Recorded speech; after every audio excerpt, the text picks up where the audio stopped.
এখানে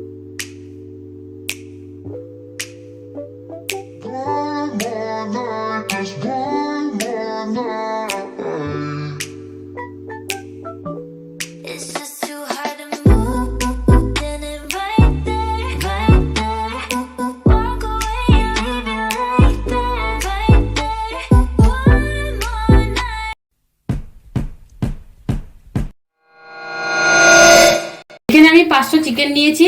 চিকেনটাকে ভালো করে পরিষ্কার করে ধুয়ে নিয়েছি। 500 চিকেনের জন্য এখানে আমি মশলা কেটে নিয়েছি। তো এখানে 2 কোয়া রসুন আমি ছুলে নিয়েছি, কাঁচা লঙ্কা, টমেটো, এখানে 3টে পেঁয়াজ নিয়েছি কুচিয়ে, আর নিয়েছি আদাটা এরকম করে লম্বা লম্বা করে কেটে নিয়েছি।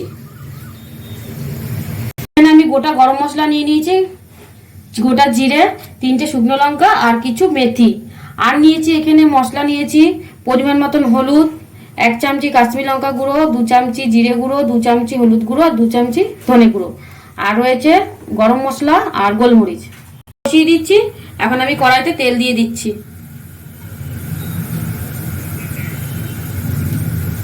তেল গরম হয়ে গেছে, তেলের মধ্যে আমি এখন গোটা মশলা দিয়ে দিচ্ছি। এখানে আমি মশলা নিয়ে নিয়েছি, গোটা মশলা একে একে এখন আমি দিয়ে দেব। রসুন কুচি দিয়ে রসুন দিয়ে দিলাম, আদা দিয়ে দিলাম, পেঁয়াজ কুচি দিয়ে দিলাম,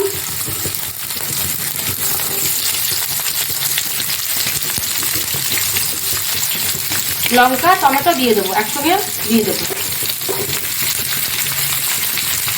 মশলাগুলোকে আমি খুব ভালো করে ভেজে নেব।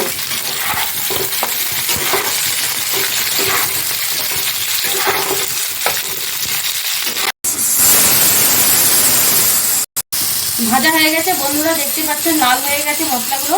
তো এখন আমি মিশিয়ে পিষে নেব। আলু ভাজার জন্য এখন আমি কড়াইতে তেল দিয়ে দিলাম, আলু দিয়ে দিলাম। এখানে আমি 2টো আলু কেটে নিয়েছি, আলুটাকে প্রথমে হালকা করে ভেজে নেব। আলু ভাজার সময় আমি অল্প হলুদ দেব। আলু ভাজা হয়ে গেছে, আলুটাকে এখন আমি তুলে নিচ্ছি।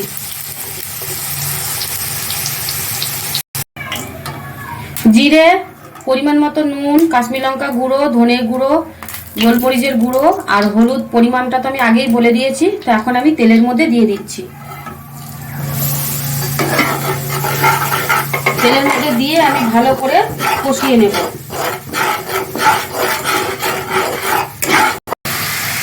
ভেজে রাখা মশলা আমি বেটে রেখেছি, আমি এখন তেলের মধ্যে দিয়ে দিচ্ছি।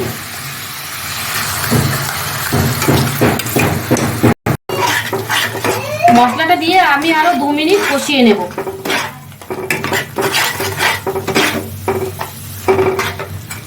এখানে রাজমা নিয়ে নিয়েছি। রাজমাকে আমি 12 ঘন্টার জন্য আমি ভিজিয়ে রেখেছিলাম। তো ভিজিয়ে রাখার পরে আমি সিদ্ধ করে নিয়েছি, দুটো সিটি নিয়ে নিয়েছি প্রেসার কুকারে। তো এখন আমি মশলার মধ্যে রাজমা দিয়ে দেবো।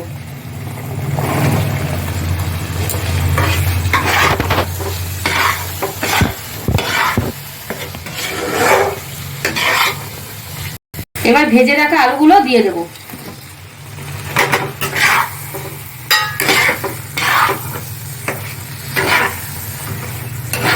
এখানে 500 চিকেন নিয়েছি, চিকেন আমি এখন মশলার মধ্যে দিয়ে দেবো।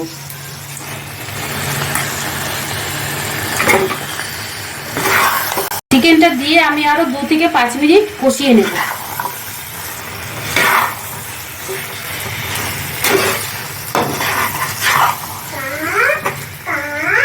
তো বন্ধুরা, আপনারা তো দেখেছেনই রাজমা চিকেন করছি, আজকে রেসিপি আপনাদের কাছে শেয়ার করতে চলেছি। তো রাজমা চিকেন খুবই সহজ পদ্ধতিতে, খুবই অল্প সময়ের মধ্যেই রাজমা চিকেন করা যায়। তো এইভাবে আপনারা ঘরে রাজমা চিকেন করে খান, খুবই ভালো লাগবে।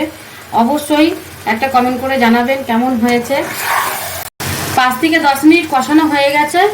আর বন্ধুরা দেখুন কত সুন্দর কালার এসছে, আর খুব গন্ধ, ভালো একটা সেন্টও বেরিয়েছে। তো না দেখলে বা না করে খেলে আপনারা বিশ্বাস করবেন না। এইভাবে করেন, খুবই ভালো লাগবে। এখন আমি পরিমাণ মতো জল দিয়ে দেবো। তো জল দেওয়ার পরে আমি আরো 5 থেকে 10 মিনিট ঢেকে রাখবো। মাংসটা তাহলে ভালো সিদ্ধ হবে। 5 থেকে 10 মিনিট পরে চলে এসেছি। তো ঢাকনাটা এখন খুলে দেখবো।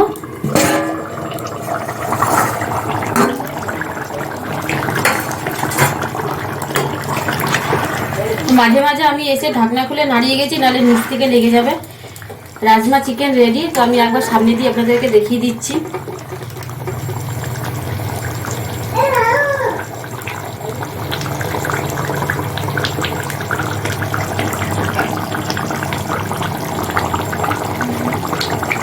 দিয়ে দিচ্ছি আমি এখন গরম মশলা।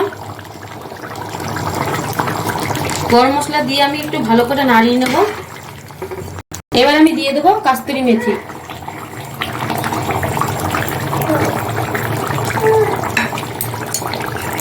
এবার আমি আপনাদেরকে গরম গরম সার্ভ করে দেখাবো।